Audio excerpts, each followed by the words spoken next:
com informações do Flamengo, que em breve vai receber um jogador de volta. Pois é, a gente vai falar que jogador é esse. Ele foi emprestado a um clube italiano, mas não está sendo mais aproveitado, não entra em campo há muito tempo. E em breve o Flamengo vai ter esse atleta de volta. O que pretende fazer o Flamengo com esse jogador? Vou dar um spoiler para vocês. Lohan, outrora tido aí como joia no Flamengo, venda milionária, agora, pelo visto, o jogador está cada vez mais valorizado no mercado de transferência. E o que o Flamengo pretende fazer com o Lohan, que será devolvido em breve pelo Pisa da Itália, a gente vai contar. E vamos contar também a repercussão do tal vídeo do Palmeiras, que eu comentei no meu último vídeo publicado aqui no canal, que na minha visão passou dos limites, faltou respeito com José Boto e até mesmo com a instituição Flamengo. E a gente vai trazer no vídeo de agora o que e como foi a repercussão interna após essa publicação desse vídeo do Palmeiras. Isso tudo e muito mais no vídeo de agora pré-Copa do Mundo. Galera,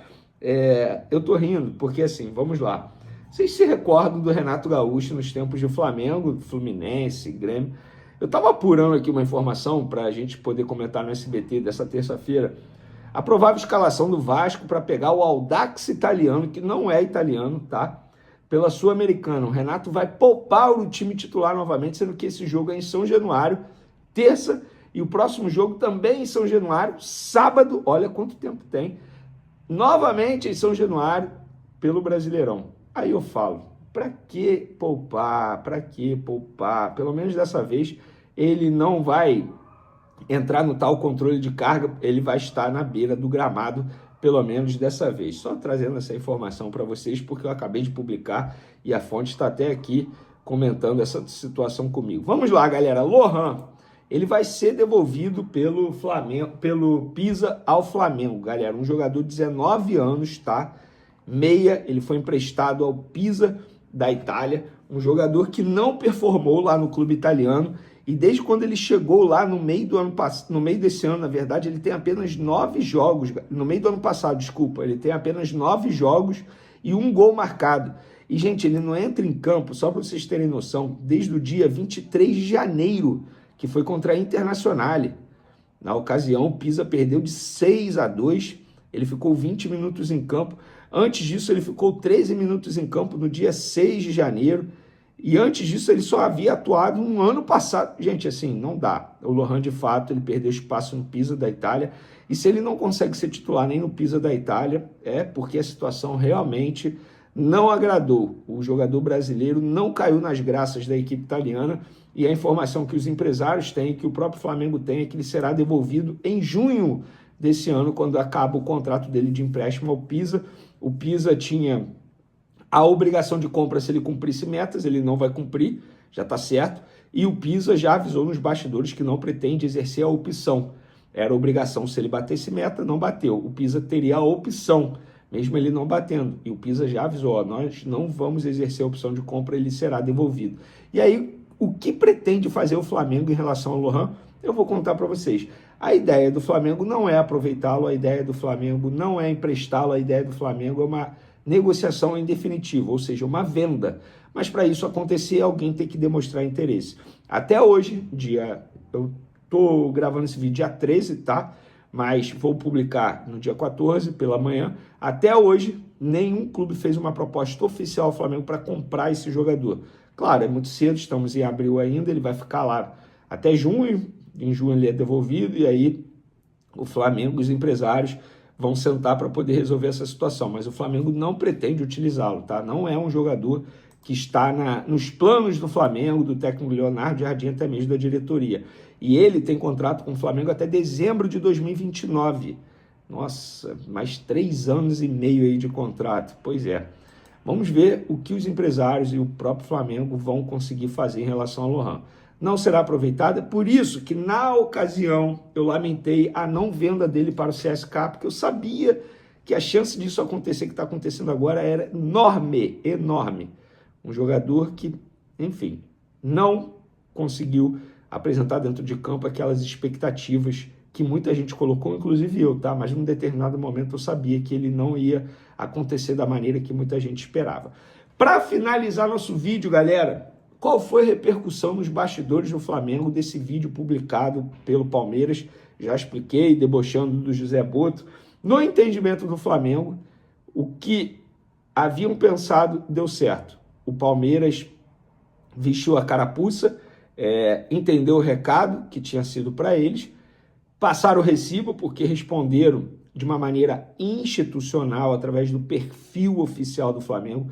O Flamengo, através de uma entrevista do José Botto, criticou não só indiretamente o Palmeiras, mas outros clubes e também outras pessoas, jornalistas, torcedores, mas aí o Palmeiras acabou vestindo a carapuça, passou esse recibo aí na visão do Flamengo, publicando um vídeo institucional debochando de um profissional de um outro clube.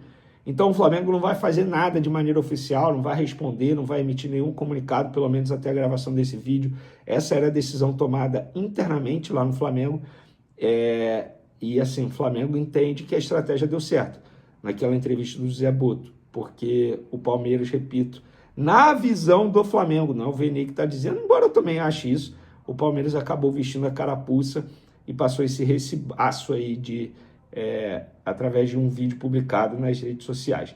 Galera, hoje tem treino pela manhã, inclusive vai ser treino aberto à imprensa, tá? A Flá TV vai transmitir, nós vamos acompanhar pela Flá TV esse treino. Lembrando que o próximo jogo do Flamengo é só quinta, e eu acabei de receber a parcial aqui do jogo de quinta, até às 7 horas e 32 minutos do dia 13 de abril, mais de 41 mil ingressos emitidos para o jogo de quinta pela Libertadores. E a fonte ainda falou assim, bota aí, Vini, mais um jogo de casa cheia do Mengão. Antes de falar de Flamengo, galera, a gente precisa falar disso porque, brincadeiras à parte, rivalidade à parte, é mais um capítulo muito triste no rival Botafogo, rival do Flamengo. O Botafogo, o torcedor do Botafogo amanheceu nessa terça-feira, vendo a notícia de que o Botafogo, a SAF Botafogo, foi colocada à venda em um jornal no exterior. Isso é sério, gente. Os clubes da SAF, do John Textor, Lyon, o clube belga, o Botafogo, eles foram colocados à venda em um jornal. Tá lá o e-mail para a pessoa entrar em contato se quiser comprar o Botafogo. Então é mais um capítulo muito triste no rival Botafogo. Eu sei que muitos vão brincar, vão zoar, mas para o futebol carioca isso não é bacana. E para aqueles que defendem SAF no Flamengo, tá aí, ó, mais uma prova de que SAF não é salvação. Pelo contrário, às vezes pode até piorar a situação. Será que valeu a pena o Botafogo ser campeão da Libertadores e do Brasileiro em 2024 e passar por isso tudo que está passando agora? Eu vou deixar o questionamento para vocês, rubro-negros, e também para os alvinegros que me acompanham aqui no canal Vene Casagrande. Será que vale a pena se tornar SAF? Você, torcedor do Flamengo, que está aí pedindo para o Flamengo virar SAF um dia, de verdade, não faz o menor sentido. Flamengo, Palmeiras, até mesmo o Fluminense. Eu não vejo motivo para o Fluminense, que nem é aquele clube que é considerado rico, milionário, mas que vive uma saúde financeira, digamos, sustentável. Vamos falar de Flamengo, porque hoje teve treino aberto à imprensa, teve homenagem. O presidente BAP e o diretor José Botto homenagearam o Pedro, gente. E eu vejo muita gente dando moral ao Pedro, porque o que ele conquistou com a camisa do Flamengo, gente, ele se tornou o maior artilheiro do Flamengo no século. Vocês têm noção disso? Ele superou o Gabigol, gente. Ele superou outros jogadores importantes que passaram recentemente pelo Flamengo. Ele chegou a 163 gols. E é loucura imaginar que o Pedro pode chegar a 200 gols no século? Claro que não, cara. Claro que não. É porque, de fato, ele não é um jogador midiático. Ele não é. Perdão. Ele não é. Se fosse o Gabigol atingindo essa marca impressionante, esquece. Era outra mídia, era outro marketing. Isso não é uma crítica ao Gabigol, nem uma crítica ao Pedro. É questão de perfil. Mas eu, como jornalista e até mesmo como torcedor, não posso deixar de ressaltar, elogiar, valorizar a história do Pedro com a camisa do Flamengo. E ele diz, é algo muito grande. Fico muito grato por ser reconhecido, por ter tantos gols pelo Flamengo. Eu que sou torcedor de arquibancada. Passei pelo futsal na Gávea e hoje ser reconhecido com tantos gols é muito gratificante. Eu e minha família somos gratos a Deus por isso. Quero dividir isso com a minha família e meus companheiros. Não para por aqui. Espero conquistar ainda mais. Tem sido um começo muito bom com o Leonardo Jardim. O elenco está muito motivado e confiante para ter grandes êxitos com ele, e ele também está querendo muito vencer aqui no Flamengo. Tá aí, palavras do camisa 9, Pedro. Ó, e também teve atualização médica dos jogadores que estão no departamento médico do Flamengo. Peguei aqui um tweet do Léo José, lá do Coluna do Fla, e ele postou: Jorginho, continua no DM respondendo bem ao tratamento da lesão na panturrilha, ainda sem previsão exata de retorno. Pulgar se recupera bem de trauma no ombro e não vai precisar de cirurgia nesse caso, mas ainda está no DM.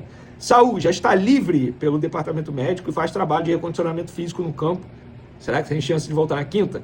Lucas Paquetá, calcificação evoluindo bem na recuperação da fratura na mão. Em breve não precisará de proteção na mão. Ele vem jogando, mas ele está jogando com uma proteção na mão. Não sei se vocês já repararam, mas fica aí o aviso para vocês. E para finalizar nosso boletim médico, Cebolinha já treina situações de jogo após lesão na costela. Avanço na recuperação depende muito das dores na região. Olha, vou trazer aqui o que eu tenho de informação. Tanto o Saúl quanto o Cebolinha, eles podem retornar nessa quinta-feira à lista de relacionados do Flamengo, quando o Flamengo encara o Independiente Medellín, tá? No Maracanã, pela segunda rodada da fase de grupos da Libertadores da América. O Saúl, vocês sabem, não atua desde a temporada passada, porque ele passou por uma cirurgia no tornozelo esquerdo, e o Cebolinha se machucou recentemente contra o Bragantino no primeiro jogo pós-data FIFA. Ele teve uma fratura na costela, e fratura na costela não tem como prever prazo de retorno, porque depende da calcificação no local. Depende de dores. Por exemplo, quando ele fraturou, o exame constatou a fratura, ele não conseguia nem respirar. Então, torcer para ele ficar sem dor e, quem sabe, ficar à disposição para o jogo já dessa quinta-feira. Caso contrário, deve ir para o jogo contra o Bahia no final de semana pelo Brasileirão. Jorginho e Pulgar continuam fora, tá? Tudo bem, notícia ruim, óbvio, mas eu acho que o Everton Araújo e o Paquetá estão dando conta do recado. Eu falei isso no SBT e vou mencionar aqui porque eu não lembro se eu cheguei a comentar isso. Se eu comentei, vou repetir, e é para nossa audiência rotativa. O que eu estou achando curioso não, né? Extremamente interessante, que o Leonardo Jardim, ele é inteligente. Ele estudou bem o Everton Araújo, ele viu que o Everton Araújo não é um jogador que tem uma boa saída de bola. O Paquetá é. O que ele faz? Ele recua muito mais o Paquetá, para o Paquetá descer e ficar entre os zagueiros, e o Paquetá fazer a saída de bola, e deixa o Everton Araújo um pouco mais adiantado, dando combate em vários momentos. Foi assim contra o Fluminense, e deu muito certo. E foi assim também na altitude, tá? Na altitude também foi assim já. Só que o De La Cruz revezou com o Paquetá essa função, porque o De La Cruz também foi titular na ocasião. Já contra o Fluminense, o Paquetá fez isso sozinho, e deu super certo.